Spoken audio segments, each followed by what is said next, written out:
Welcome to another edition of All Ball Chicago.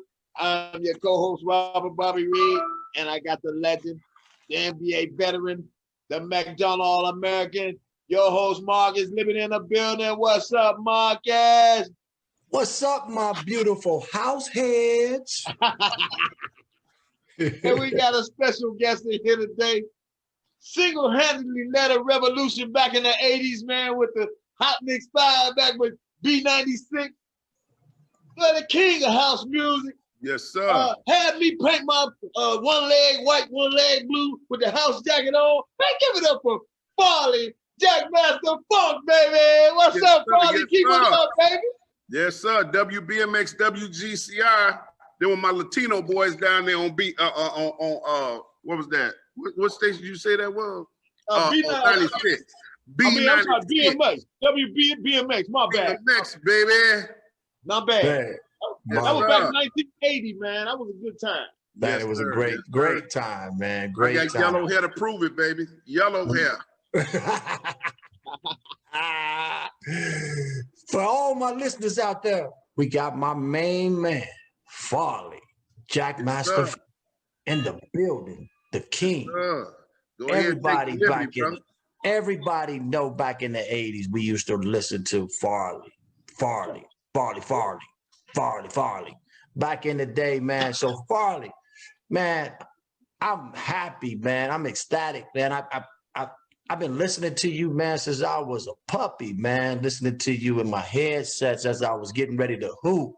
So back in the day, man. So big shout out to you. I know you're doing big things, so we glad we got a chance to get you on our show. We know you're busy, man, doing a lot of great things. Man, let's jump right into it, man. Who put the turntables in your hand? Man, who put the turntables in my hand? Well, you know, it was did I lose you there? It's been a bunch of people, you know, like with anything else, man, is some good people who helped me along the way. Did I lose you? You there? No, we here. Okay, there's some good people along the way that helped me. You know, I started off with passing flyers out, and after passing flyers out, I became a person who carried people in records. And, you know, back in the day, I know it's a word that we don't use too often now, and it's I paid my motherfucking dues. Okay, right. I paid my dues. You know, I mean, I can safely say I'm blessed by God, and I paid my dues along the way. Nobody just didn't hand it to me. You know, back in the day, I used to steal everybody's records. Didn't have enough money to buy records. My dad didn't believe in what I was doing because it hadn't been done yet. And so God allowed me to pave the way. I'm the first pioneer of house music to take the very first person in the history to be on the British charts and the European charts, and just around the whole entire world. You know, a lot of people get it mixed up with me and Frankie Knuckles, but no, it's your man.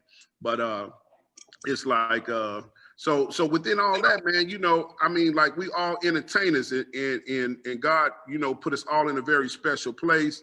I didn't have to be in the gym all day like y'all. You know, Marcus got this picture, man, when he was in Detroit, man. I told him, like, I was looking up some of his pictures. I said, damn, nigga, what was you doing? This nigga looked like iron. I was like, man, he was like killing it out there, right? So, you know, I didn't have to do all, you know, like now I'm working on my stove, so I got a little meat going up in here now, but you know, that's why I had to work. You know, it was strictly wiki, but now, you know, I had to put it down for the King's Palace, you know what I'm saying? So y'all know what I'm working with, you know, it's a little tour. So I'm getting ready to open up the King's Palace in these COVID days. And wait, Farley. You're not just gonna show us that like that, man. You gotta let the people know what's really going on, man, right now. I'm getting ready to open up the King's Palace. It's gonna be how can I put it? It's everything house. So you be able to get all the house t-shirts, and stepping too. I'm doing the stepping stuff. And it's a music store, clothing store / event store. So we'll be doing events. I want you guys to come down here and sit in all the king chairs because y'all all kings, man. I'm telling you, man, I used to watch y'all all the time. Y'all talking about me. But my music might have been in the background, but I was showing up, man, with the camera watching y'all on TV, bro. I'm proud of you brothers, man. You know, y'all set forth some positive stuff for young people to follow. and it's still reigning today. You know what I mean? Everybody's name ain't Michael Jordan. That's right. That's and so right. it had to be team players. It had to be other superstars out here that has kept this genre of basketball going. Otherwise, the league would be white instead of it being a National Black Association, because that's what it is. Right. And I'm glad to be able to see that we have not lost that touch that, you know, they still want to put a couple. Man, what used to really trip me out, and I know I'm saying something, but what used to really trip me out was, and I'm gonna go on Jordan for a minute. So now they put Paxson on the team, okay? Mike used to destroy every team he played against, but Pax, all he had to do is shoot 1-3 and the whole stadium be like, oh, they lose their mind. When the white boy finally hit a jumper, they get up and act like Trump shot the damn ball. 1-3 the whole game, they done lost their mind because finally one of theirs scored. So racism, as I'm saying, is an ugly thing even through talent that, okay, this is the National Basketball Association, but we already know who the great ones are. And in some kind of way, we got to find a way to make a good white hope to try to balance it a little bit instead of just letting it be pure what it is. Let it be pure. You know what I mean? Let it be pure, man. Nice. But you know what, Farley, man, I want to talk a little bit about this because I know when I was growing up, we had some hip hop, but I wasn't really into the hip hop. I was more so into house music. And I always thought the house music gave us that feel good, that, you know, it got our minds right, you know. So I just want to talk a little bit about growing up in the 80s and all the way up to, you know, 1990s and the 90s, that music that we was listening to, the music that you were playing, you know, it gave us a sense of peace, you know, and that we didn't want to go out and do crazy things. It was like, it was a feel good. It was a party. It was you know, the neighborhoods, everybody came together. I hope we can get back to something like that. What you think about that, Farley? I think the only way we really can get back to that musically is that there is a youth Hot Mix 5 started, because, again, the Hot Mix 5 consisted of 3 white boys, 1 Latino, and 1 Black. Oh. So that was radio, okay? And radio was able, when people first saw us go out and play, they couldn't believe that Kenny Jam and Jason was white, that Scott Smoking Seals was white, that Mickey Mixon Oliver was white, that you could tell Rafi Rosario from his name that he was Latino, he's Puerto Rican. They knew I was Black because I was everywhere already from, you know, the community. So they knew who I was. They could identify with me. But once they came out to the playground, because that was the club at the time that everybody really parlayed with, once they came out to the club, we were able to bring all nationalities under one roof, you know what I mean? And we was able to have one mind. We were partying. Nothing against the gays, but my scene was not the gay scene. I was the heterosexual scene. So brothers was trying to get them boots when they came in the building because they knew the finest chicks was going to be at the party.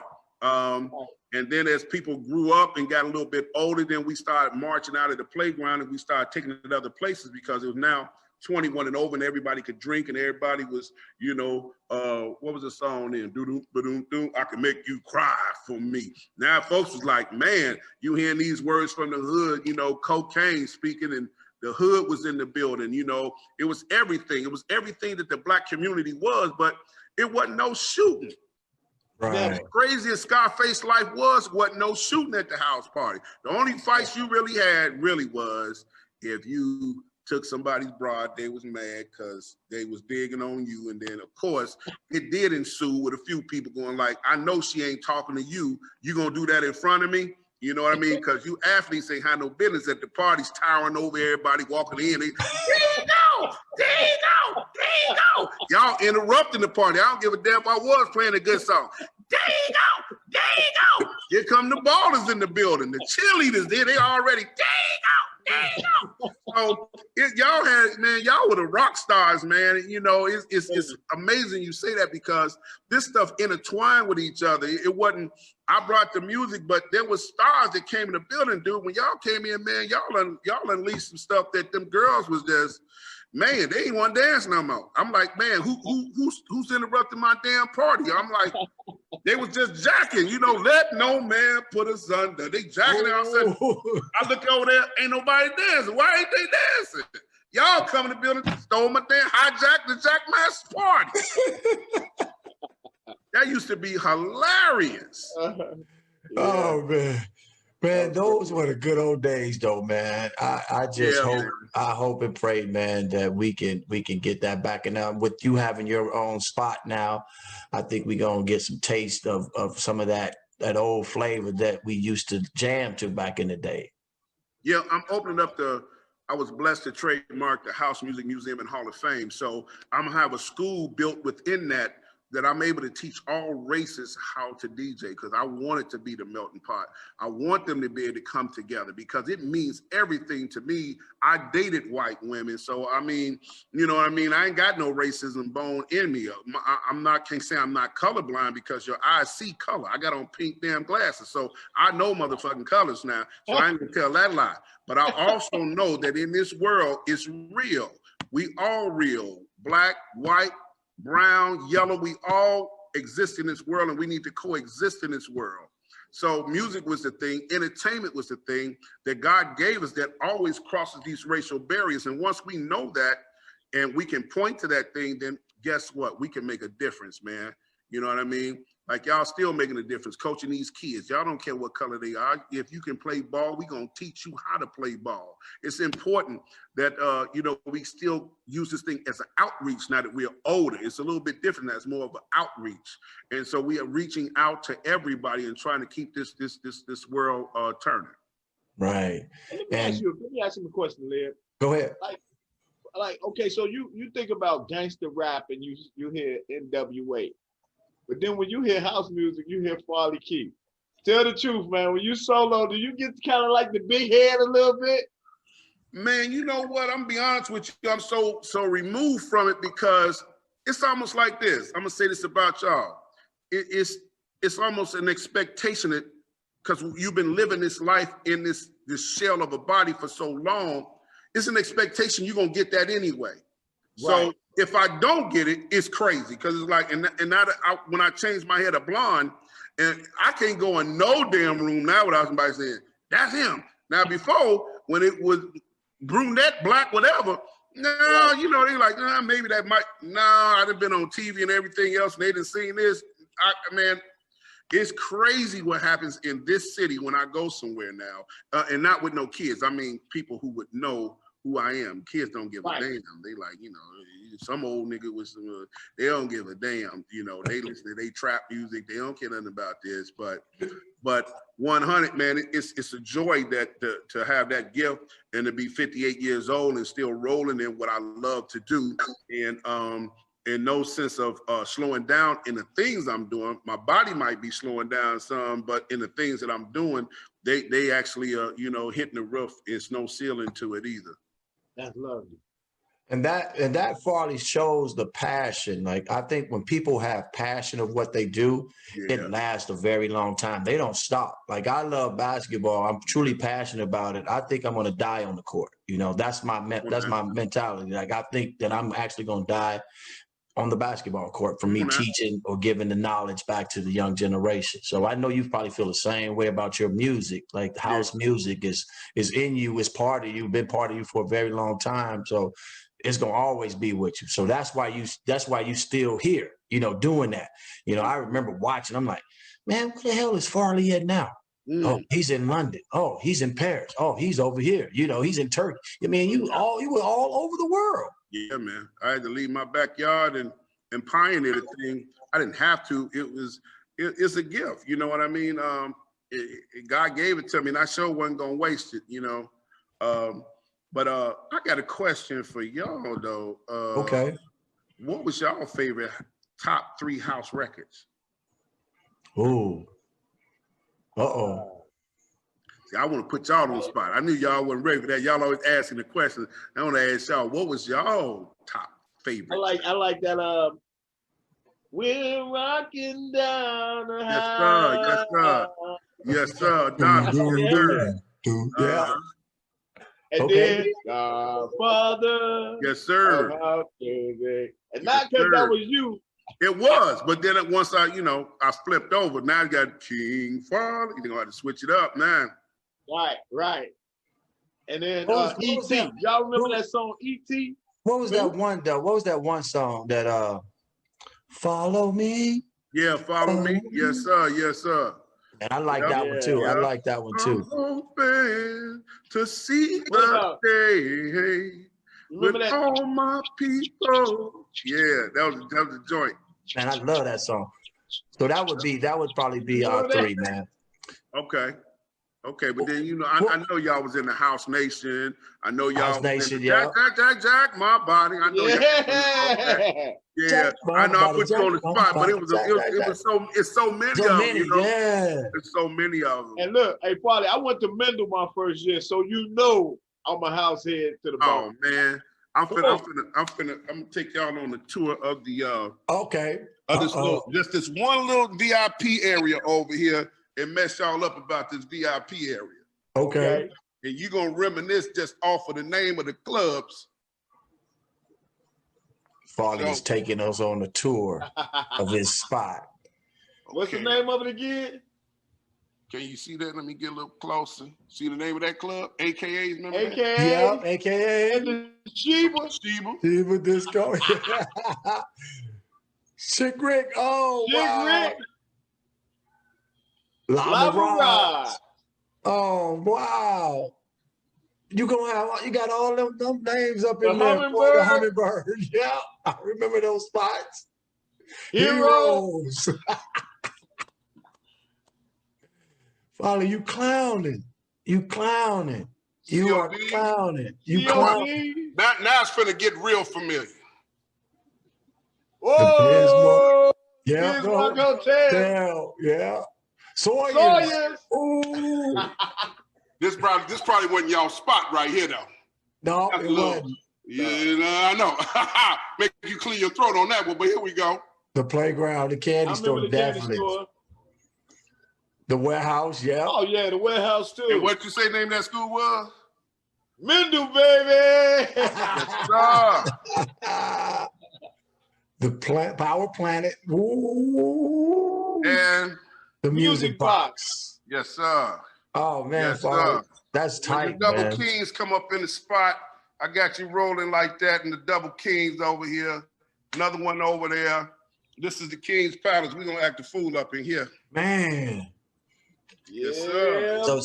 So you say you're gonna have apparel and everything up in there. Yes, so apparel, we're gonna kill them. All those clubs over there had fashion in them. And so I'm gonna bring each one of those fashions to those clubs on the wall. So you'll be able to come in and choose that stuff along with all the other house apparel and stuff that I'm having here as well. So Farley, I got a question, man. I know you listen to yourself, right? When you want to venture out, do you listen to other house, Chicagoans that's, in the house music? Yes. Do you listen to that music too? Mike Dunn. Okay. Without a doubt, Mike Dunn. And Terry Hunter too. Terry Hunter, yeah. Makes a lot of music. Terry Hunter's jamming. And then Alan King, he's good. Good. Ralphie Rosario is still killing it. It's not really a whole lot. I really try to just listen to a couple of grooves because my identity is everything, and sometimes it's important. Like I know, like when a cat go to the free throw line, y'all don't even look at him because you ain't trying to mess up your shot. You just trying to get that rebound. Like, okay, ball off the hoop, but you wasn't trying to see a dude form was like, I don't care about that.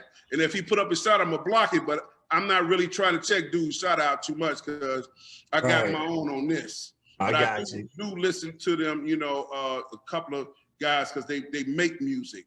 It's the DJs that make music. Like Terry Hunter make a lot of music. Like myself, I make a lot of music. Mike Dunn make a lot of music. The DJs that make music is what intrigues me now because in order to be an international success, you gotta make music. You just can't, go around DJing. Jazzy Jeff is a good DJ who I listen to because his skill level has never, ever dropped. Never dropped. We battled in 1981. He whooped my ass, but that's okay, Jazzy. Fuck you. But other than that, though, but he scratched more. He's one of the reasons why I brought scratching to Chicago. I was known for the king of scratch in Chicago because I would go to New York and battle Jazzy J, Jazzy Jeff, and the cats in New York, Red Alert, and all them cats out there, you know, some of my guys were PE, you know. Uh-huh. Bam, there it is. And you say, God damn, this is a dope jam. You know, them my boys, you know, when KRS-One. Right. So we all hung out. Ice-T used to come here. We used to hang out in limos all the time. I'm the one who helped him do Pusher Man. Oh, wow. Ice-T, you know you full of shit because I gave you the idea for it. Then you going to steal it from your boy, and he going to put my name in the cover. Ice. You still wrong for that, nigga. Remember when this girl was standing in the middle on there, she had that machine gun? Right. That was the coldest album cover ever made. That was the one I did Pusher Man for him, but he gave me credit and said, hey man, Farley, my boy. I'm like, no, I ain't your boy. I wrote that with you. What do you mean your boy? Check that out, Ice. He didn't want to break that bread. It's the difference in writing is somebody say, thank you for the idea. Right. Wow, man, he did you like that. Oh man, come on, man. I didn't mess people up too. I ain't gonna act like I ain't done nothing wrong. Shit, I done a few things wrong too. That's just it's the music industry and coming into this business. A lot of people don't understand that we didn't go to school for this, bro. Right. This is something that we learned along the way, and we developed our gifts and things. So we didn't know how to conduct business. We didn't know nothing about lawyers and things like that. Just like a lot of kids. That's why I'm into educating kids, because when they come into the industry, they just so happy to hear their name on the radio. They so happy to say, I got a video, and come to find out, like Biggie Smalls found out with Puff owned everything. Biggie done made these big records, and he done had Puff sign something for 250 grand. He done gave up his publishing. Little did he know, 2 songs was worth $500,000 on Biggie's level. Okay, so then he went back. Hey Puff, I need to have a word with you. Wow. Hey, So Farley, you, in other words, you saying that we got to educate a lot of our youngsters in this industry, music and on the athletic side. So when because when somebody hear you say on television, like I'm just gonna say entertainment on the music side, if they say, man, that's all I want to do is play music. When they hear that, they saying he don't know nothing about the business side. So let me step right in, let him go ahead, and we pump him up and say, keep making that music, and I'm gonna be in the background stealing all your money. Come on, man. Same way the boy, you already know that boy got hops. Some agent gonna see him, go like, okay, I'm gonna sign him up. And he gets signed up talking about, I want a big name agent. I want a big name agent. You're gonna get a big name agent, all right. But what percentage are you gonna get of your own bread though when you sign with that big agent? So it don't take a big agent if you got big talent. You got big talent, y'all already know. So but people want to go with the names. You go with this guy's agent, this guy. Man, your check gonna be short. That's I don't care what it say you get paid a year. They gonna get that percentage, that big end, because they gonna say, well, it was because of the agent. It's like, so the kids need to be educated on, other people representing them other than the big name agents. Right. Hey, let me ask you something, Farley. Speaking of that, you've been in the business a long time, dude. So is that true? R. Kelly don't own none of his stuff too? Unfortunate thing about Rob was illiterate and still is. Rob in his last days before he went to jail hung out with me almost every other day. Before he did that interview with Gail, we was in his place, and he told me, man, Farley, I ain't gonna make a move without you because I need your advice. I got off the elevator, got my car, and went home. By the time I got home, him and Gail was on TV. I'm like, what the hell? You just told me you needed my help. So what did you go do that with Gail for, bro? He said, man, I was nervous, get out my wits. So Rob did a whole lot of things because Rob was probably one of the most talented people in music history ever. And he had the talents and gifts, but he didn't have no IQ whatsoever in terms of scholastics, none. But the dude had crazy IQ in the studio. And so they gave him everything he wanted once he signed them deals for his publishing. Rob didn't own nothing. He don't own none of that music. He signed every stitch of everything he's ever wrote over. So he signed it all over to the record label? He signed over to a publishing company. Oh. And the publishing company collects all his money. Now, I'm gonna say this. The reason why Rob ended up on VH1 is because Rob was suing for $950 million. He was coerced into signing those publishing deals. So what happened is the record labels, okay, they gonna videotape, I'm gonna say it. They say, well, okay, how can we stop this guy from collecting? Because he actually had a case. The only way that they could stop that was put these girls on Rob, okay? And now he in jail and he can't sue. He try to get out of jail to save his ass versus trying to sue to get this money. So he ain't gonna sue for two things. They ain't got enough money to sue. If somebody got $950 million, how you gonna sue them? Wow. Take a bundle to sue somebody who got $950,000 of your money.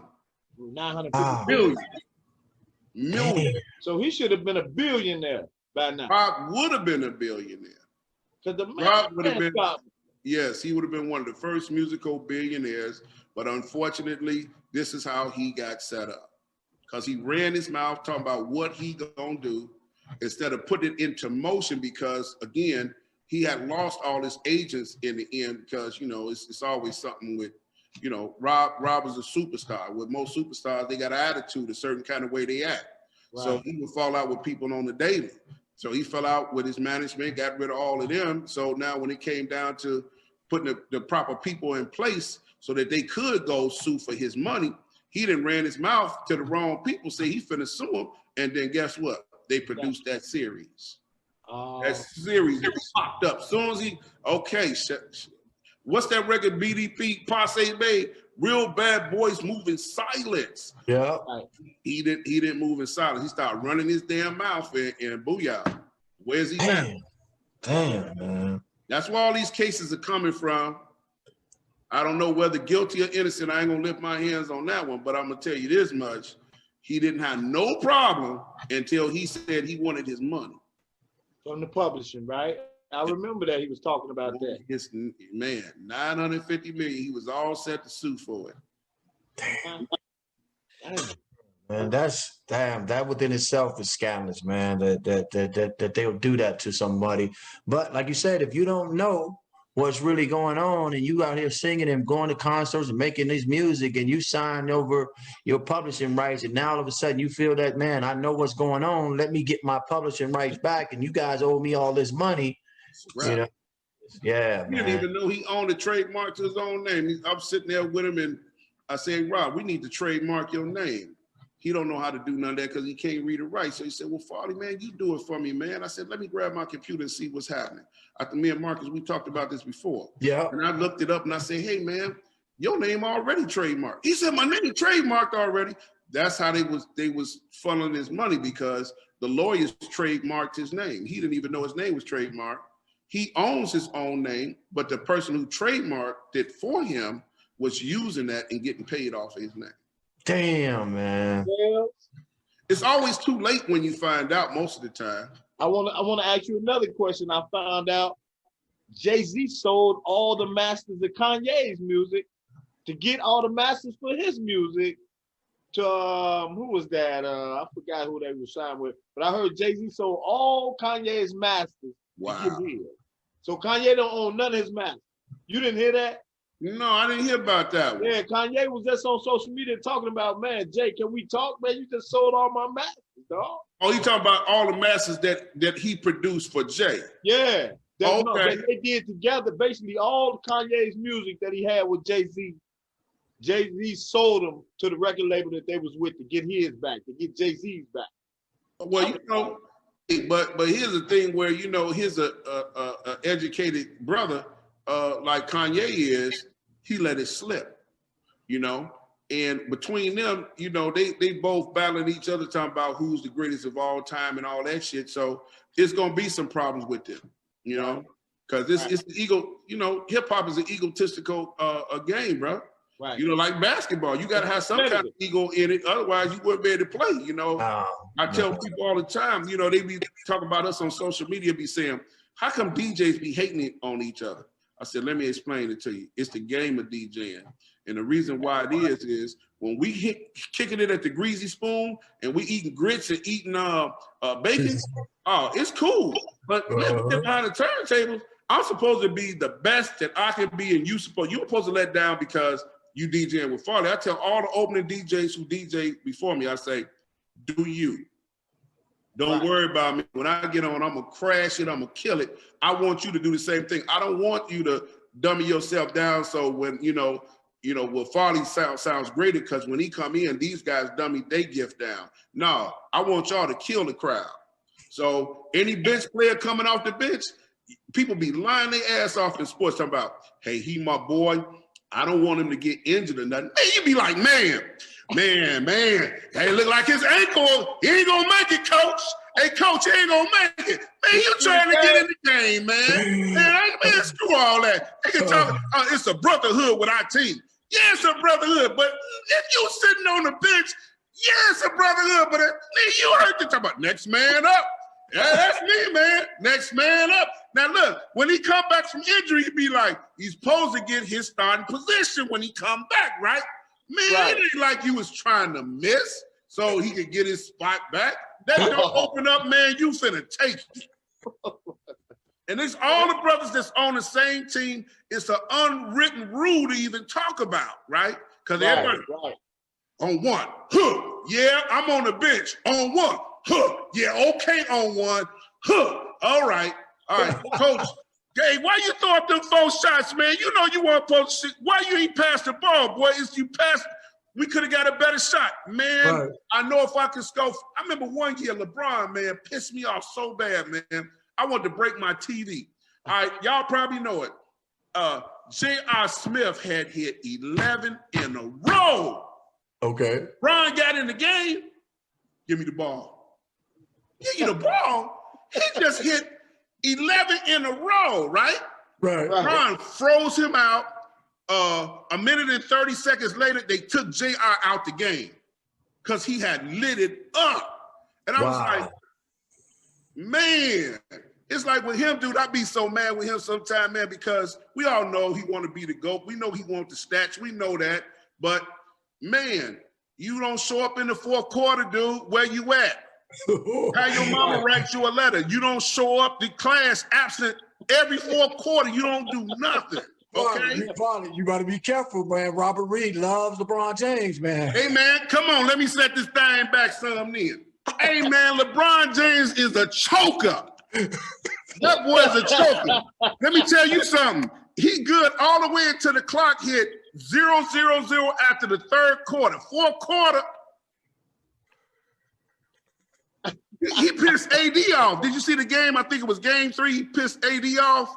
And he had to score 1 more point so he could get that, have more points to AD that game. The game was already over with. What LeBron playing in the game is 4th quarter, you risking getting injured so that you can get your point stats instead of just saying, hey, we good, we won the game, I'm going to sit on the bench, y'all finish it off, and I'll see y'all next game. Man, Bron stayed in the game all the way until the 4th quarter. Bron after them stats, bro, he counting them, bro. Go ahead, Coach Fogle did a good job of benching LeBron, though, during the finals. He was putting Rondo in for him, remember? Because when Bron was in there, the ball, he was pounding away at the dribble like, I love Bron, but I don't like that part about him. Right. He just be massaging that mug. Yeah, but Rondo got in and he turned it around. Yeah, he did. He did. So Farley, who is your might as well say it. Who is your GOAT on the hooping side? Hey man, if we are to be really 100, Bill Russell. Okay. You know, I mean, Mike, my boy, family, but I'm still gonna say, fuck Mike on that. Mike, you hear me? Fuck you on that. The bottom line to it is, and I don't know how we hurdle over stuff like this. How do we hurdle over men who got a ring on every damn finger, who came through racism and they were throwing rocks and bricks at this man for scoring? I mean, that man opened up the whole NBA up for all them players, and nobody really takes it in context to say, what was Russell going through besides even the game of basketball? Right. Okay? What was he going through besides the game of basketball? And that man delivered on every level. How you going to be better than Kareem Abdul-Jabbar? I know Kareem is like a giraffe and his head was in the rim, but nevertheless, how can you refute his numbers? Right. How can you refute his numbers? I love that. I love Mike. I love LeBron. I love what they're doing, but you can't refute greatness. And these guys did stuff that was unbelievable. They gave it to Magic Johnson on the same team with Kareem because they were looking for Broadway, Hollywood, charisma, something for the league. So since LeBron has performed, which he has, since high school, and has really played a good game all the way throughout, nobody has done it. But wait a minute. I think they really do Kobe a disservice. I think they really overlook Kobe's brilliance, his greatness, even though that fool was slinging the ball up without looking. He had the green light to shoot whenever he wanted to. And if any of y'all could have had the green light, if I could have had the green light to just throw the damn ball up when I want to, I think I could have averaged 35 points too and ain't never even played college basketball. Exactly. And some things that ain't being discussed with is when Kobe used to shoot the ball before, what's the little short, light-skinned dude name? Kobe used to shoot from half court before everybody did. Oh, Fisher. Oh, you talking about Steph Curry? Curry, he was shooting the ball from half court way before all of them did. And the one thing about Kobe that I say about Kobe that separates him from LeBron was Kobe was not scared of no moment. Right. He was not scared. LeBron, you can see him choking, going like, that's why he started being Magic Johnson and started passing the damn ball because he was running away from the rock. All of a sudden, he's been exposed now. He can't shoot free throws. LeBron used to be 100 on free throws. Don't let LeBron go to free throw line no more. He 1-1 and maybe 1 or 2 occasionally, okay? Let the truth really be told. Wow. Now, if we're going to go game for game, Mike can't be my GOAT because Mike shot the ball a lot. Sometimes you can be like, Mike shot the ball 35, 40 times a game. Mike, you should be averaging 35 points. Who else get the green light to shoot the ball 40 times a game? And we good if you come back with 35-point average. If you 50-50, some players can't be 50-50. Right. Some players cannot be 50-50 and the coach say you good. You know what I mean? See, a lot of this, we also have to put the game of marketing in this scenario. And the marketing is why LeBron is able to do what he's doing because from high school, they already called him the king before he got out. It was a lot riding on LeBron to keep the league going. So it was a thing for LeBron to be successful and help him be successful without it being called the Jordan rules, okay? So it's a whole lot to it that people ain't looking at. Y'all are purists in basketball, but then when you talk about the other side of the gamut of, okay, we got to market a whole basketball league. And in marketing that basketball league, we need to take somebody who we've already done used ESPN. We just spend millions of dollars and everything else to say this guy's the king when he come in. Y'all better not put too many hands on him, so we going to change the game. When Bill Russell played, I could hit you in the head and might not get no foul. Hey, LeBron. Oh, foul.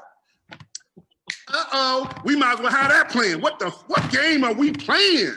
Is it the female league or what? I mean, I really don't even get it. You messing me up with that. So LeBron, to me, he could never be up there. He could never be up there because he didn't play like Charles Barkley when Charles Barkley grabbed Shaq. Okay? We ain't got none of that. When Marcus was out there, Marcus came back hard. Marcus came back hard because he knew he had to come back hard to play in that league. He playing on the nastiest named team ever in the history. He had to come out there and put some bad boy in it, okay? Right. So the game changed. Once the game changed, man, shit, I would love to see both y'all come back and play. Right. Man, y'all average 50 points a game. He laughing, talking about what game? Yeah. Well, you know, What game? Shaq called it the cupcake league anyway. It's scandalous, dude. It's scandalous, man. If you can't put hands on somebody, how you gonna judge throughout the decades a player against another player when you had to play under the pressure when the guy can hand check you and move your whole body, elbow you and move you out the way. Yeah. And you had to still be on balance when you faded. You had to have a fade away because he pushed you. He made you fade away. He pushed you. You had to fade away. So who is that? Who is that next guy? Because they already, like you said, they already did place this. So who is that next guy? Because LeBron is getting old. Who's the next guy in the NBA to come up? Yep. To Fat Boy. Fat Boy finna be Zion Williams. Yeah, Fat Boy. He can't put down them hamburgers. Zion finna be the boy now, but I think Zion, and I ain't wishing it on him, he gonna blow his knees out for the fourth season over with. He carrying too much weight, dude, and he pivoting and doing all that, man. I don't know how nobody's bones can take that much weight with all what he's trying to do. He's solid as a rock, but man, bones are the same in everybody's bodies. Right. Ain't no fat bones. Ain't no fat bones, bro. I think they're gonna still try to play on AD a little bit, but AD is kind of like he's in the middle. So now AD is going to be your wily veteran, really. Right. And so he really, got 5 more years maybe? You know what I'm saying? Really, far as I say about 5 left in him already. Because he injury prone. Right. He ain't like, what's dude name played for San Antonio? Tim Duncan. Big basic. Tim Duncan. Yeah, see, Tim Duncan never got injured because he didn't do shit. He was straight up, square. He ain't had no Marcus Liberty finger roll. He ain't had that. So dude, what did he do? What was his movement, Farley? I said, he's a robot. Everything he did. You know what I mean? He ain't had no George Gervin on him, like finger roll. He ain't had none of that. What does layup look like? Oh man, he do it. Everything was like robot. Robot. It was basic. It was robot. Oh shit. Rebound. But he was the basic though. He was the basic, and he lived up to every ounce of the basic too. Wow, man. So man, to all our listeners, man, if you just joined us, man, we got Farley, Jackmaster on our show right now. And man, we're having a ball with it. He's dropping science on the basketball side. He's talking about his music. He's talking about house crazy and shit. Man, and that's what All Ball in Chicago is all about. Everybody thinks it's just about the basketball side, but we talking about All Ball Chicago. We talking about everything that ever happened in Chicago, from music to hooping to gang banging and all that stuff, man. That we want to talk about, so we can enlighten some people and bring back some old memories too, man. So yeah. So tell me, who is your top 3? Yeah, I want to hear Reed. What's your top 3, Reed? Go ahead, Reed. And you talking about in the NBA right now? All time? All time. Oh, all time. I put it out there. My top, I got 4. I got Larry Bird. I got Magic Johnson. I got Michael Jordan, Isaiah Thomas, man. Nobody wanted to see Isaiah Thomas. I wish people would stop leaving Isaiah Thomas off the top 5 all time, man. He top 5, dog. Top 5 all time? Isaiah? Guards? I mean, guards. He got to be guards. Guards. Now, small guards, shooting guards. I'm talking about point guard. Point guard. Who's better than Isaiah Thomas? Top 5. I mean, we know Magic. Yeah, it will make you think. Like, yeah, I have to agree with that. And that little dude was tough as nails, man. Yeah, he was. He's definitely was the toughest little guard, to play the game. Yeah, Nate Archibald had it for a minute, but Isaiah came in and showed him how to rock it. Man, Isaiah was stealing on dudes. Remember, Isaiah was tough, man. Isaiah was, but Isaiah always knew he had a team because he go, and he looked behind him like, y'all better move up, son. Isaiah knew how to swing it and look for Lane being them to be behind him. They had a huddle on it. Don't leave me out there like that. That little Isaiah, Isaiah, my boy, but Isaiah wasn't gonna hurt nobody from the West Side. Right. ML, what's yours? I think, Farley, it's hard, man, to say, like, because I know you mentioned Bill Russell and the things that he did. I mean, we can't take away 11 championship. That it is what it is on that. You have no fingers. But my thing is, I didn't see no video. Like, I don't know who he was playing against. It could have been midgets, and he did that. But you can't take nothing away from that. 11 is 11. Right. It's 11, just like. And a black man at that time. Yeah. And they were putting death threats on him if he scored more than 20 points, more than 4 points. That dude had adversity that nobody ain't had. Right. And then I heard things about Wilt Chamberlain. Like, he would tell you what he gonna do that year. I'm gonna average 50, and he go out and get 50. I'm gonna lead the lead in assists. He go out and lead the lead in assists. So that to me could be considered a GOAT mentality. I'm telling you what I want to do before the season starts, and then I'll make that happen. I agree. You know, of course, I got to throw Mike in there. I mean, that would be so. What I'm just saying, I'm telling you, and I got a fourth one too. You know, Kareem. I mean, he doesn't lead the league in scoring and be the all-time leading scorer in NBA history. You know, with probably majority of them off that sky hook. You know, right. So if you can, you know, so you can't leave him off that list. So. Man, it's tough. Like I know we all battling. Like we got different guys, but I got to roll. Jordan in there, bro, because Jordan took the ass with him. I got to roll. That's why I got mad respect because Jordan, he had to go get in the gym just so he could get ready for the bad boys, you know. Right. So I got love for Mike 100%, but I just can't refute 11 championships, you know. No, I agree with you on like that. You say, Farley, the racism piece, man. Come on, that's man. not to be underestimated because we're dealing with it right now. But back then, it was in our face. But it was everybody was against him then. Like right now, you know, you could pull out 5 or 6 people. Like, yeah, watch him. You know what I mean? It was everybody when it came to Bill Russell. Right. Yeah. His teammates didn't want to see him excel. You know, they didn't care about the championship. Yeah. But that boy, the general manager, the owner, what was his name? Slick head dude, he took the chance and brought Bill there. Red Auerbach. Red, man. Red, something else for what he did. Well, Red realized he couldn't win without black players. I mean, but you got to show Red mad love that, man, he got ridiculed for bringing him there. Yeah, so, you know, it was a zoo. He brought him there, feed the gorilla, grapes or whatever. But I'm going to tell you, that boy, woo, you can't refute 11, 10 fingers in the toe. No, I mean, but you're right. Racism was crazy back then, man, because listening to people who came on our show that was older, like the Artist Gilmore's and even Rick Barry, when he came on and talked about, certain things, man, that was going on back in that era, man. It was tough for those guys, man, especially our people. When you go on the road, I can't even stay in the same hotel. I can't even go to the bathroom where you guys go to the bathroom. I mean, it's crazy, man. And our generation, this young generation, don't understand that these are the guys that paved the way for you to be able to play this game and make the type of money you're making right now.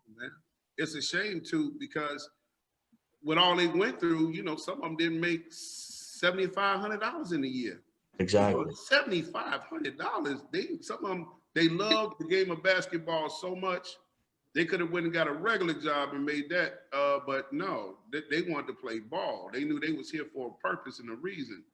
And they stayed with it, man. It's crazy to think if you take all the money Bill Russell made in his NBA career and take 1 year LeBron's salary, LeBron made more money than the whole career of Bill Russell. Right.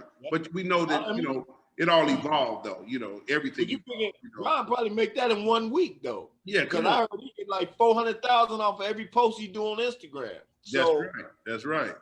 He getting paid, in different areas. But I meant like his basketball contract, Right.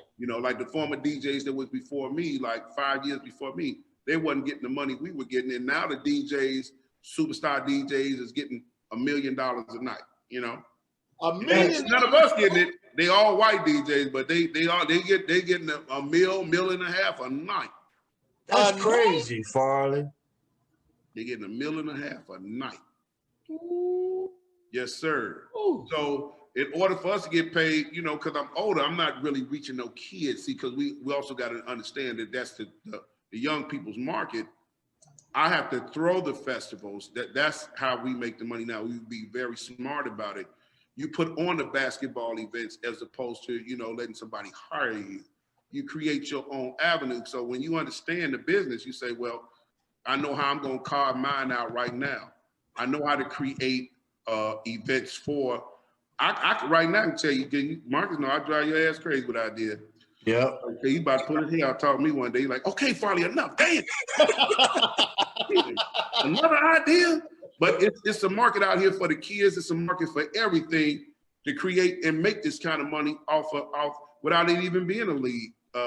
Because it's all about just creating and marketing things and people. Right now, is the craziest time it's ever been for athletes in sports right now because they're cutting off so much of it. So people are looking for an avenue for what happened this past year in May. And none of them kids got a chance to let people get in the final in March in what's that? The March Madness. March Madness. Yeah. They couldn't even play. So they couldn't even, put their talents out there for nobody to see. So some of the people, lost in the draft. Some didn't get drafted. It's just so much that happened. So what took the place of that to showcase that talent to the masses? And nobody created nothing for it. But it was sitting right there for somebody to create a platform for those kids that wasn't going to be sanctioned and show their talents. It was mad money out there for them kids. Now, all them kids, they're going to be working at Burger King because none of them, they didn't go to school, learn nothing. They were banking on they was going to play professional sports. They didn't go to school and get no grades. Wow. Right. Liv, we talked about that. We actually did a show about that we needed to do something for those kids, man. Yeah. So where they can be able to see it. It ain't too late. All Ball Chicago and Farley Keith, man, we're going to put it together, baby. It ain't too late, bro. It really ain't too late, but it's going to take a whole lot for them to enter into the league now because they transition without them. Yep, so now what are they going to do? I mean, they got to go to Europe and go play now and try to make a name for themselves in Europe or some other country right now because ain't no eyes on them. Yeah. That's one thing about those overseas teams, Liv, and you know that you played over there and Farley, you've been all over the world. If you're a high-level Division I player, it's only 400 jobs in the NBA anyway. So if you had good numbers at a Division I school, you can go play at a high level overseas and get paid. Mm-hmm. Yeah. But they gotta want to go, and that's the hard part for young people. They got to leave. I agree. Home, their surroundings. And go to a foreign land where they don't know nobody. And if that team don't really reach out for them, man, they hard dies, But social media is the thing that really keeps players stronger than they've ever been before when they go play. Because now you can actually pick up the phone and see your people with a telephone now. Yeah. Before you didn't have that. Yeah. Yeah, I remember when I went over there, Farley, man, I was like, this is it was a culture shock. I don't speak the language, I don't eat the food really, I'm over there eating McDonald's, man, all the way in France, come on, man, I should be trying their food, but I was afraid of it. Right. I didn't want to talk to nobody. And social media wasn't big. So I was like, man, I got depressed. I'm like, man, I want to get up out of here. When I was in Germany, I was like, man, I want to go home. They because people don't understand that you get the greatest highs now that you'll ever get because when you get on that court, this is now your escapism from it all. Yeah. And you can ball in any language. But then when you come off that stage, you had to be by yourself and then figure out, man, do I want to be here? And it was constantly hitting me in the head. I don't even want to be here. So for them young guys who going to have to, part that course, it's going to be rough on them. So they're going to really need a team behind them. And it's where an agent plays a good role to say that depending on your contract, we send a couple of people over there with you. You getting paid enough money. We send a couple of people over there with you. You ain't got to be by yourself. Right. Because it's hard, man. I'm telling you, you get the greatest highs when you get on that court. Just like I do when I get on that stage. But then when I get through playing, and anybody who's trying to stay, faithful to their wives and their girlfriends, this way it gets real rough because you get over there, she ain't there, you playing ball, you lonely. And the women coming at you like they trying to break your neck for you to see them. Right. And you trying to stay honest to them. I'd have been in my hotel room praying, saying, God, thank you that I made out that club and I ain't take no chick to my hotel with me because it was rough being alone. Yeah. And I'm like, I don't gotta be alone. But I'm like, man, and the coldest ones, oh my goodness. I'm like, I gotta say, no, Lord, I'm looking up at the oh God, I'm saved now, really. So I'm going like, I was saved then. And I was going like, oh Lord, I don't want to mess up with you. I'm just going to sleep. And I would sleep like 6-8 hours. Just got up to go do the set, and then went in there and went to sleep again, just so I could turn off the thought of these women. Man, like this is rough. Oh man, it really is, man. It really is. And you the DJ too, man. Yeah, shit. I'm the focal point of the whole room, so they can't go but see me. And I'm going like, and wait a minute. don't let me cut my eyes out. I'm looking too. Hey, wait a minute. I'm looking. Ain't like I ain't no man. I'm looking. I'm going like, yeah, I'm from the Chi. I'm looking. But I'm trying to stay faithful. But I'm going like, baby, I'm doing a whole lot to stay faithful. You know, your ass better be good when I get to the crib. You better be kept it tight, baby. Then I jump in there and fall in talking about, get tight. Try to get back to the crib because I'm sold out here trying to fight the good fight on the road out here. Oh, man. Oh, man. That's another part of education right there. For whoever thought it was going to be easy to transition to just, I'm going overseas and everything easy. No, man. You just came from an environment where you knew everybody. Yeah. Now you're going to go somewhere where you don't know nobody. Yeah. Right. You got to put extra numbers on the phone when you're down and make mistakes. Oh, man, you're going like, man, she on the phone. She ain't on the phone. You ain't even got a number right.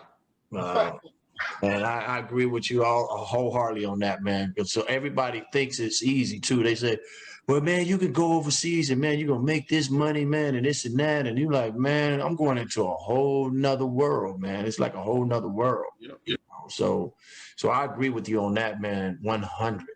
So everything else. Tracy Dildy told me to tell you what's up, Farley. Tracy, who that? say what's up. Tracy Dildy. Who? Tracy Ice Dildy, King point guard back in the day. Oh, what up, boy? Yeah.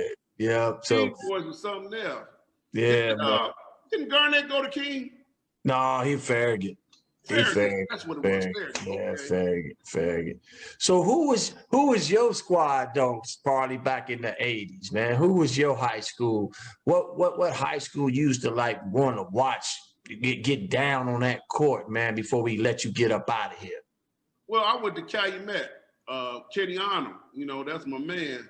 So, you know, man, I watched a lot of players play a lot of places, man, but I held it down for Calumet, man, all through. What's up? What I mean? Timmy like back was Calumet. But then it was real sad, though, because, you know, it was rumored that somebody from Calumet had killed Ben, you know. And so now, you know, I want to take my name off the road in, man. I was like, shit, man, you know, it's crazy right here, man. You know, we've had some real bright futures be cut short in this thing called the crazy Chirac. We've had a lot of talent in different arenas, from sports to music to a whole lot of things. It's crazy. We got to get in a place, man, where we got to get in a place where we hug these young kids, man, because really that's what they missing. They missing love, man, because they ain't got no feelings, man, none. And they changed the game because, see, like it used to be, if you're a big dude, people feared you if you was a big dude. But now you feel a little guy now because the little guy nervous and he got a gun. And he don't care nothing about throwing no knuckles. He just gonna pop. Right. That was the biggest equalizer in crime when guns became prevalent as they did. When they started letting these guns out in the middle of the street, off the train tracks, so that these kids could get the guns, because that was another setup. You don't think these kids just run out and just go get a gun. It's a whole setup all the way around. So we live in a crazy planet, and you want to kind of separate yourself and just be to yourself and leave it alone, but you can't, because you know where you came from. Yeah. So, and one of the things that keeps you guys there is basketball, because the kids come from the inner city. So therefore, you guys will always have your finger on the youth and being able to say something positive to them. More y'all than even me. More y'all than anybody. Because when it come to sports, man, kids that's their escapism. Yeah. That's their escapism. Y'all play such a huge role. And really, they ought to be paying y'all and funding any center you talking about building. And then the other thing too, if y'all haven't talked to your senators, if you haven't talked to your aldermen, there's TIF money. Right now, there's the NOF fund. The senators, they in control of the money in those districts to get you money. The commissioners. It's so much federal money. It's so much money out there for what you guys do that y'all need to be funded. And y'all don't need to go in y'all pocket. y'all need to call out y'all government officials. Let them put the money up to create, the Liberty Center, to create the Reed Center. These things need to be paid for, and then at the same time, they even give you money for your employees too. So it's like, once I got this knowledge that I now have, that I didn't even have, Marcus, when we just talked just recently, I didn't even have it. I'm operating in a different area now of the wisdom of knowing that there's money and it's forgivable funds. You don't even pay that back. No, you don't pay that back. That's for them sinners. We need sinners. We can't have enough sinners. Okay. Like you guys being in a professional basketball, no other players, and get y'all clinics going on and bring the people. I know y'all already doing it, but y'all don't have to. You don't have to go in your pocket. Let the government pay for it, because right now it's a need for serious outreach in our Black and brown communities. Yeah. We got to have some serious outreach, and the players who played in the bubble, who put their fists up in the air, we got to hold them accountable all the way, 100%. Not just because it looks popular, not just because it looks good, and we threw our name in the bucket. We want to let you know we for Black Lives Matter, but put your money where your mouth is, kid. Put some of your time where your mouth is, okay? Oh, man, preach, brother, preach, because I agree with you, man. And I think that's why a couple of the guys was like, you know what, I don't need to put that T-shirt on. It's going to be my body of work is going to be behind the scenes. You probably ain't going to even know I'm doing it, you know, but that's what I'm all about, But then some people want to wear the shirts and be like, you know what, man, this is all me, and then whoop-de-whoop, and don't do nothing. Don't react on anything. So, yeah, I'm with you on that, Farley, all the way, man. But it's also understood, and this is where you guys come in at, and it's only you guys can hold them accountable. We understand because we were all young before. And when we were young, we said shit, but, some of the shit wasn't no real action, because it's like, no, man, what you talking about? I'm finna get in my guinea right now, man. I done my thing, man. I called a few people, you know what I'm saying? Right. Okay, so that's that young part of activism. But it's when you get some years on you and you start seeing 38 and 40 and damn near 50, that's when it really hits you that, no, man, I really wasn't doing shit. I was just running my mouth. I was saying what was popular. You're not getting grimy. You're not getting dirty with it. So only you guys can call those people out, is y'all create some kind of foundation and come together and say, we're going to be the coalition that's going to call the brothers really out. So if you're gonna go on TV and say that you're an activist and you believe that Black Lives Matter, you want to get in that, we're gonna call you out if you don't. We're gonna call you out if you don't, because no, And in some cases, some people, their money can speak louder than their words. Bron got enough money to fund different things, like he did with the high school. That's the part where Bron is number one with me and will be the ultimate GOAT of all when it comes to what he did outside of the court. Yep. Right. What he did outside of the court to raise up his community in the brown and Black community. What he's done right there is unmatchable. And to be able to go back to Michael Jordan and say Republicans buy gym shoes too, what an ugly soundbite. Right. What an ugly soundbite. They just took that little soundbite, though. You do know that, though. Oh, I knew they took that soundbite, but Mike I was around, so I know some of the stuff. Look, if you go to his basketball camp, you gotta pay. Right. Yeah. It ain't open to the kids to just running there underprivileged. I got enough money, so I'm gonna pay for you. I'm gonna give you a scholarship. You don't need no more money. Right. So that soundbite, I understand it, but at the same time, he probably did give privately to somewhere, but this is one of them times where we can't give privately. We have to give openly so that we can encourage other people. It ain't about me being big-headed and say, boom, I dropped that bucket. It's about me saying it so you can follow me and match my funds that I put up. Because I don't want you to think I didn't do anything. I need you to know that I did something so we can match our funds, match our efforts together so that we can make a difference together. Right. We got to make a difference, because it's a wrap if we don't at this point right now. Because what they didn't get the memo. They tear up their own Black community, tear every store down or whatever.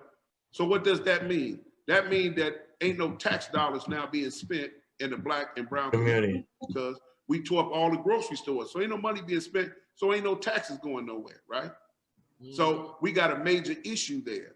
The jobs are not no longer in, well, I should say in the black community, because here in Chicago, the Browns said, if you black folks come over here and mess with this Latino area, you ain't gonna live if you come over here. They created a Mason-Dixon line. The Latinos did not allow for the white man to use the black man to come tear up nothing in the Latino area. They drew the line. All their stores, all their businesses is still up. In the black community, it's a wrap. How you gonna employ people if there's no jobs if you tear up everything? So on CNN, they bust this white guy who went in with, he had his whole face covered, hands covered up, everything. He broke into a joint and said, brother, come on in with me. It was only to open up the porthole because the brother wasn't gonna break in. He opened up the door so he could run in through the window after he broke everything up.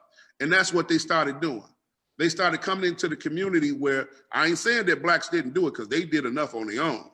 But then they had some strategic people that had planning to go knock some doors down because they knew everybody was going to come running in behind them because they didn't have all that courage. I tell you, to see our brothers and sisters keep getting gunned down by these white officers doing what they doing, is, listen, real bad boys got to move with some silence because this ain't making no sense. It just ain't making no sense. So here we are. I'm a Christian man. I'm going to start doing it. Lord, please bless them to start shooting us. Okay, I'm gonna say that right there. Listen, right. 60s and 70s, it wasn't no, oh, listen, y'all gonna stop this. Yeah. Y'all gonna stop this, okay? Right. And the only way you feel our pain is that you have some pain. You ain't got no pain, you can't feel us. And the only thing that saved our asses is because since there was a pandemic, since there were all these people out of work, it wasn't no prejudice on the people that got laid off. So black, white, brown, yellow, all got laid off. They felt our pain. That's why they could march with us. Yeah.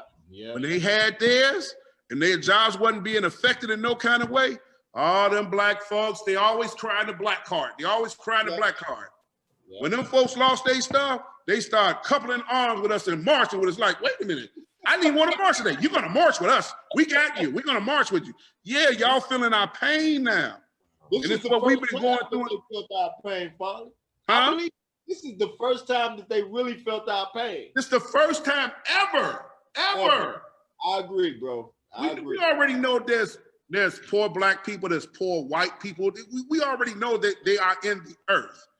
But when you see the suit and tie brother who drives a Lambo and got big ass houses and all this stuff and other, when I remember in 2006 when the first crash came, if you were watching it, you can Google it. They said white men were going home, killing their wives and their kids. They would kill the whole family. Yeah, they didn't want to see their wives run off with nobody else because she wasn't going to be loyal. You didn't Lamboed her and fed her and took care of her, kept her well. And she said, you know what? You don't have that job anymore? And he's like, no, I got fired. What do you think I'm going to do? And she started looking elsewhere. So they started capping their wives and their kids. They turn on the gas and smoke everybody out of the house. It was just mad because they were not ready for that because they're privileged. And they were not ready for that. And that was really hard with them. So how do they recoup from that? What do they get it back from? And it seemed like it was so far away. We come into this world dealing with adversity. We know what adversity is. We ain't always had no silver spoon or a yellow spoon. Sometimes ain't had a spoon. Didn't even have a damn spoon. Hey man, listen, I don't care what people say about me. You the king of house, you Farley Jackmaster Funk. Man, you can Google me. I put up, when I got saved, because I was going to be transparent, I lost everything. I lost 99.9% of my work overseas because I was talking about Jesus all the time. I was on the mic, hey, at the party. They like, woo, you jamming. I was like, yeah, Jesus loves you. They're going to like. They don't want to hear that. I sold out for the Lord, bro. And I lost my agents. I lost everything. I was staying in Roseland. We had roaches, the whole nine. I'm telling you, I went through it, bro. I went through it, okay? And I'm transparent where I don't give a damn what nobody think about me because I know what God was doing with me. He was readjusting me. So that when I tell you the ego part, I got a little bit of it, but God purged me of the ego. I walk in confidence because I know who I am, but the ego, it's the difference in walking in confidence and having an ego that's really beyond me. It's not who I was in the 80s. I'm just comfortable and know who I am in the skin, and all these years who God has allowed me to amass who I am over the years. So I'm walking in that confidence. But as far as the big head, people get, if you've never been there, you can't really say it. You don't really get it. That's you know right. what I mean? So people go like, oh, he the same person. He that same big head dude, father. You don't know me. You don't know me. You don't know what I've been through. I mean, I gave everything up. We had roaches in our crib, dude. And let me tell you this. The only way I found out how to get rid of roaches. Nobody could get rid of roaches. Watch this. I did a party one night, and me and my wife, we was out south in 2000. It was either 2000, 2001. And we had just rigged our gas because it was cold in the crib. The FBI came by the crib, found out that I had rigged my gas so they could take me to jail. Okay? So they let me go and said, if you do it again, you're going to jail. So the heat was off at our crib. I went and did this party. We had roaches in our house only because my wife's cousin brought a bag over our house, and they had, you don't let your cousin come over your house, you got roaches, right? Open it up, they're all in the house. So watch this. I went and did the party, and we stayed in the hotel and came home and find out our gas was turned off. It was freezing. Them roaches was in the crib like this. And that's why I found out how to kill a damn cockroach. It ain't with spray. Them niggas can't stand no damn cold. It was 20 below. Them sucker was in there every step in. I was like, damn, what's going on? The roaches. I went over there and kicked a couple of them over. Like, what the hell? I found out how to kill cockroaches. If you ever get cockroaches in your crib, turn your gas off and leave the house for 3 days and leave the windows open. You ain't gonna have a damn roach in your house ever. I was like, hey, that's how you kill roaches? I will hurt your feelings. I'm so transparent. I don't care who people want to put me on a pedestal. Oh, he ain't never been through nothing. Listen, let me tell you something. I live this life for real, okay? And when people think like life has always got to be so easy, you know what? It's things like that that has shaped my whole personality and the way I feel about having a zest for life. Because when somebody say they can't make it, God allowed me to fall so I could tell somebody else, if you think you can't make it, you can make it. Just get back up. Get back up, keep trying. You know, it's a message in this madness from me. I may be mad, but it's a message in there. I'm telling you, you might think you can't do it. So in this time of this ugly pandemic and everything going on, just keep believing, because God got something special for everybody. If you just keep on believing, you can do it. Man, Farley. Now let one of my other peers come on you and tell you the day truth. Because people don't want to let it hurt people too bad, because we so built up on, you know, I'm supposed to be this, I'm supposed to be that. I don't care nothing about. At this point, I ask both of y'all a question right here. And you can ask all your guests this. This is a funny question. Say, so if you went down, who would pay your bills for you? Start calling up some folks right now. I'm gonna be about 10 racks short, dude. Ooh. Nowhere to be found. So it's easy for me to say God, because he already done showed me ain't nobody gonna be there for you like me. I ain't gonna never leave you nor forsake you. So guess what? I'm counting on God. I'm counting on God. And God uses people, as we know. God don't come down from heaven and hand it to you. He uses people, right? So it's good to be transparent and be honest with brothers. So you'll know who's gonna run from you and who's gonna stay with you. So I eliminated a whole lot of people that used to be in my camp till now, while God has raised me up. I've separated from that, and they ain't going where he's taking me. You see? They not going where I thought they were with me, because all y'all share the same thing. Y'all are great, brilliant black men that have done some amazing things through sports and through life. And y'all that got some residue on you through the years that you ain't swept off yet, thinking it's good. And it ain't good. It's been good ever since your name been made. And since your name been made, it's a whole lot of folks still just hanging around. It's cool to be cool with them, but am I letting you in my heart and in my house? Those are the ones I got to keep out. But the ones that I bring in the house, I got to know we 100. That's what I need to know. I don't need no new friends. No. I don't need no new ones. I got enough old ones, okay? So therefore, I need to know who they are. You know, there's some ball players from Chicago, without saying some names, who had so much money. You just like, I don't even understand how you ain't still rich. Took his boys with him, and they spent all his damn money. Wow. Wonder who that is. Wow. Think we know, don't we? Yeah. Man, that's crazy though, Farley, man. It's like, really?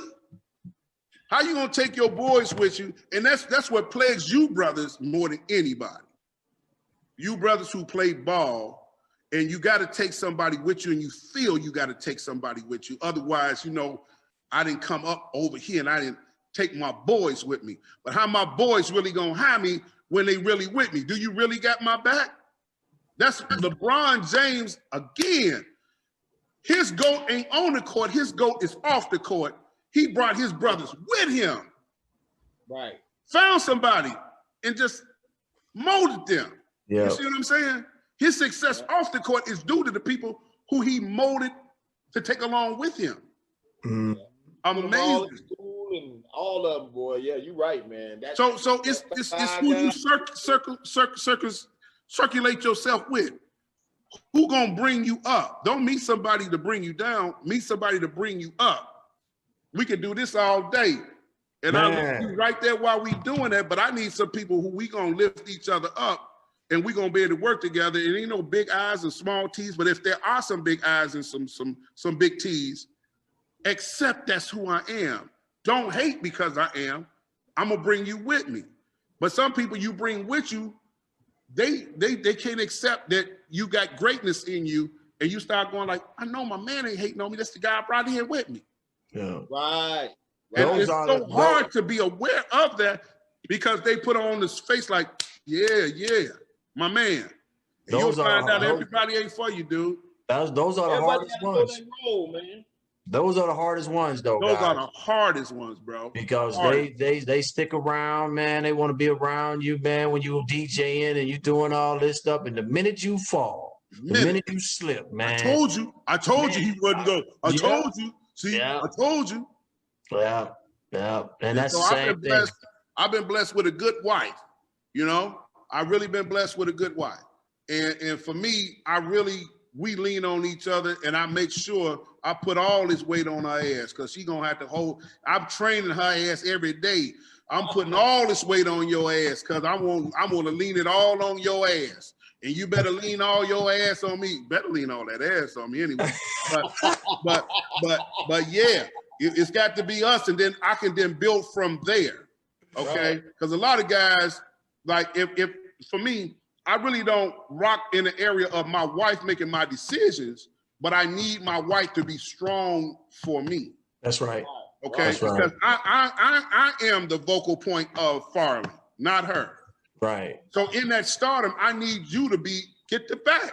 And I don't mean you are the back, but get the back so you can watch it. Right. Don't walk beside me because you ain't gonna see shit going on behind me if you walk. So don't think on an ego trip that no, I don't walk behind my man. No, I need you to be watching what's going on. That's it ain't right. about that. And when we ain't doing business, we side by side. We can go to Red Lobsters with an S, Red Lobsters, and we side by side. But doing business, I need your ass watching my back, front, ankle, everything else.